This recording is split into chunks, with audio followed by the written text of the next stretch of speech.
Good morning बच्चों। आज हम कक्षा षष्ठम का पाठ भाग 2 सामाजिक विज्ञान का भाग 2 पढ़ेंगे। जैसा कि पहले हमने आपको बताया था कि विविधता हमारे लिए किस प्रकार आवश्यक है, तो इसमें आपको 2 कहानियों के बारे में बताया था। समीर एक और समीर दो किस प्रकार उनमें अलग अलग होते हुए, एक हिंदू और एक मुस्लिम होते हुए भी वो दोनों एक किस तरह से रहते हैं। वैसे ही आगे हम आज इसमें पढ़ते हैं कि विविधता हमारे जीवन को कैसे समृद्ध करती है। जैसे समीर एक और समीर दो दोस्त बने, ठीक वैसे ही जैसे हमारी भी जो सहेलियाँ होती है उनके भी बातें अलग अलग होती है। उनके घर में भी अलग अलग तरह का खाना होता है, अलग त्यौहार मनाए जाते हैं। जैसे हिंदू लोग दीपावली मनाते हैं, मुस्लिम लोग ईद मनाते हैं, अलग तरह के कपड़े पहनते हैं, उनकी भाषा भी अलग अलग होती है। उसी तरह से आगे की जो कहानियाँ उन तरह तरह के जानवरों की कहानियाँ होती है, रानियों की कहानियाँ होती है, साहसिक घटनाएं होती है, भूतों की कहानियाँ बहुत सौ को पसंद होती है। संभव है कि वो अपने आप खुद में बहुत से कहानी पढ़ना पसंद करते हैं, तो उसमें कोई भूतों की कहानियाँ पढ़ना पसंद करते हैं, कोई अपनी रानियों की कहानियाँ पसंद करते हैं, कोई साहसिक कहानियाँ पसंद करते हैं। इसमें सबसे अच्छी कहानी पढ़ने से, जो अच्छी कहानी होती है उनको पढ़ने से हमें खुशी मिलती है, और ज़्यादा कहानी पढ़ने से हमारे मन में अलग अलग तरह के विचार आते हैं।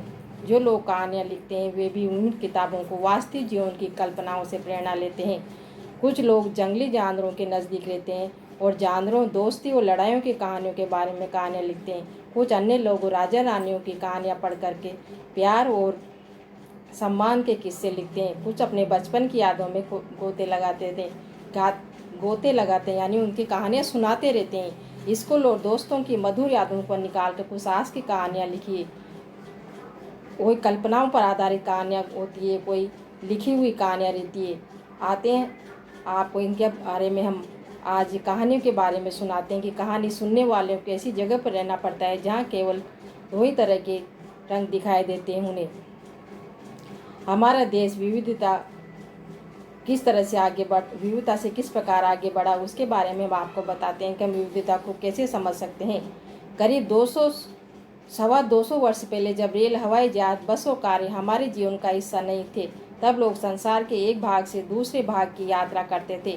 वे पानी के जहाज में घोड़ों या ऊँट पर बैठकर जाते थे या फिर पैदल चलकर जाते थे। बच्चों, वे यात्राएं खेती और बसने के लिए, नई जमीन की तलाश में, फिर व्यापार के लिए की जाती थी।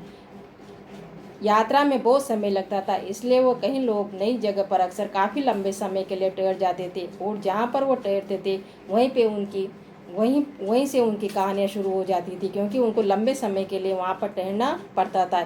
इसके अलावा सूखे और अकाल के कारण भी उनमें कई बार लोग अपना घर बार छोड़ देते थे।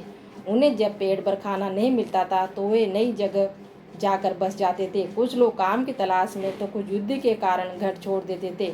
बच्चों, जो लोग जब नई जगह में बसना शुरू करते थे तो उनके रहन सहन में थोड़ा बदलाव आ जाता था। कुछ चीज़ें वे नई जगह की अपना लेते थे और कुछ चीज़ें वो पुराने ढर्रे पर ही चलते थे। इसी तरह उनकी भाषा, भोजन, संगीत, धर्म आदि में नए पुराने का मिश्रण होता रहता था। उनकी संस्कृति में नई जगह की संस्कृति में आदान प्रदान होता और धीरे धीरे एक मिश्रित यानी मिलती जुलती संस्कृति उभरती थी। अलग अलग क्षेत्रों का इतिहास देखने में हमें पता चलता था कि उनके वहाँ के जीवन और उनकी संस्कृति को आकार देने में उनका विशिष्ट योगदान होता था। अनेक विशिष्ट इतिहास के कारण भी उनमें विविधता संपन्न हो जाती थे। उसी प्रकार अलग अलग तरह के भौगोलिक स्थितियों में भी किस प्रकार उनमें सामंजस्य बिठाते थे, उनमें किस प्रकार विविधता उत्पन्न होती थी। उदाहरण के लिए मैं आपको बताती हूँ कि समुद्र के पास रहने में, पहाड़ी इलाकों में रहने में बड़ा फर्क था। केवल वहाँ के लोगों के कपड़ों और खान पान की आदतों में फर्क होता था, बल्कि जिस तरह के वे काम में करने में भी अलग होते थे। शहरों में अक्सर लोग ये भूल जाते थे कि उनका जीवन उनके भौतिक वातावरण से किस तरह गहराई में जुड़ा हुआ है। इसी तरह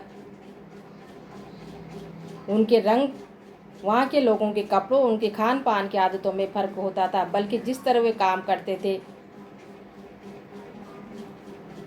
वहाँ के काम करने के लिए वो अक्सर भौतिक वातावरण की गहराई से जुड़ जाते थे। ऐसा इसलिए कि शहरों में लोग बिल्डिंग ही अपनी सब्जियां, अनाज उगाते हैं। इन चीज़ों के लिए वो बाजार पर भी निर्भर रहते थे। भारत के 2 भाग है, जैसे लद्दाख और केरल के। हम यहाँ के उदाहरण से आपको समझा रहे हैं कि एक केरल है और एक लद्दाख। इसी के क्षेत्र की विविधता पर हम इतिहास और भौगोलिक कारणों पर हम नक्शे के जरिए प्रकाश डालेंगे। लद्दाख जम्मू कश्मीर के पूरब में पहाड़ी इसमें बना, यह आपको जो चित्र दिखाई दे रहा है लद्दाख ऊंचे पहाड़ों वाला रेगिस्तान इलाका है। लद्दाख जम्मू कश्मीर के पूरब की पहाड़ों में बसा एक रेगिस्तान इलाका है। यहाँ पर बहुत ही कम खेती संभव है क्योंकि इस क्षेत्र में बारिश बिल्कुल नहीं होती है। ये इलाका वर्ष काफ़ी लंबे समय तक बर्फ से ढका रहता है। इस क्षेत्र में बहुत ही कम पेड़ उग पाते हैं। पीने के पानी के लिए भी लोग गर्मी के महीनों में पिघलने वाली बर्फ पर निर्भर रहते हैं। यहाँ के लोग खास किस्म की बकरी पालते हैं जिसे पश्मीना ऊन मिलता है। ये ऊन कीमती होती है, इसलिए पश्मीना शाल जो बनाई जाती है इसी से बनती है। लद्दाख के लोग बड़ी सावधानी से ऊन को इकट्ठा करके कश्मीर के व्यापारियों को बेच देते हैं। कश्मीर में पश्मीना शालें बुनी जाती हैं। यहाँ के लोग दूध से बने पदार्थ जैसे मक्खन, चीज़, खास तरह का छेना, मांस खाते हैं। हर एक परिवार के पास कुछ गाय, बकरी और याक होती है। रेगिस्तान होने का मतलब यहाँ व्यापार आदि के लिए आकर्षित नहीं हुए। लद्दाख व्यापार के लिए भी एक अच्छा रास्ता माना जाता है क्योंकि यहाँ कई घाटियाँ हैं। यहाँ से गुजरने मध्य एशिया के काफिले इसी इलाके से पहुँचते थे। मध्य एशिया में जाने के लिए यहीं से काफिले गुजरते थे जिसे आज तिब्बत कहते हैं। यहाँ काफिले अपने साथ मसाले, कच्चा रेशम, दरियाँ आदि लेकर जाते थे। तिब्बत के रास्ते से ही बौद्ध धर्म तिब्बत पहुँचा। लद्दाख को छोटा तिब्बत भी कहते हैं। करीब 400 साल पहले यहाँ लोगों का इस्लाम धर्म से परिचय हुआ था। यहाँ अच्छी खासी संख्या में मुसलमान भी रहते हैं। लद्दाख में गानों और कविताओं का बहुत ही समृद्ध मौखिक संग्रह है। तिब्बत का ग्रंथ केसर सागा लद्दाख भी काफ़ी प्रचलित है।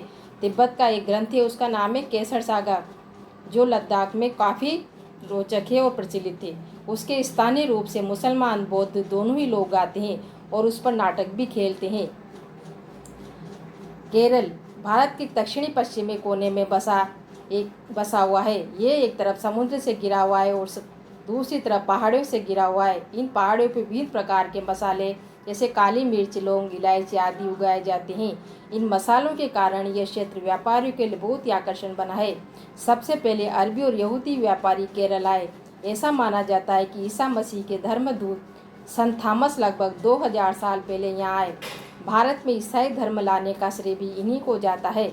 सबसे पहले भारत में ईसाई धर्म लाने का श्रेय किसको जाता है? ईसा मसीह के संत थॉमस को। यहाँ अरब से कई व्यापारी यहाँ आकर बस गए। इब्न बतूता ने जो करीब 700 वर्ष पहले यहाँ आए, अपने यात्रा वृत्तांत में मुसलमानों के जीवन का विवरण करते हुए उन्होंने लिखा है कि मुसलमान समुदाय की यहाँ बड़ी इज्जत थी। वास्को डी गामा में पानी के जहाज से यहाँ पहुँचे थे। पुर्तगाल यूरोप से भारत तक का समुद्री रास्ता यहीं से जाता था। सभी ऐतिहासिक प्रभावों के कारण ही केरल के लोग विभिन्न धर्मों का पालन करते हैं। इनमें यहूदी, इस्लाम, ईसाई, बौद्ध धर्म शामिल है। चीन के व्यापारी भी केरल आए। यहाँ से मछली पकड़ने के लिए जो जाल इस्तेमाल किए जाते हैं वे चीनी जालों से हूबहू मिलते हैं। इन्हें चीना वला कहते हैं। चीनी व्यापारी जो अपने मछली पकड़ने के लिए जो जाल का प्रयोग करते हैं उन्हें चीनी वला कहते हैं। तलने के लिए लोग जो बर्तन इस्तेमाल करते थे उन्हें चीना चट्टी कहते हैं। इनमें चीन शब्द इस बात की ओर इशारा करता है इसकी उत्पत्ति कहाँ से हुई। केरल की उपजाऊ जमीन और जलवायु चावल की खेती के लिए बहुत उपयुक्त है। यहाँ पर केरल में सबसे ज़्यादा क्या होता है? चावल। यहाँ के अधिकतर लोग मछली, सब्जी और चावल खाते हैं। केरल में मनाए जाने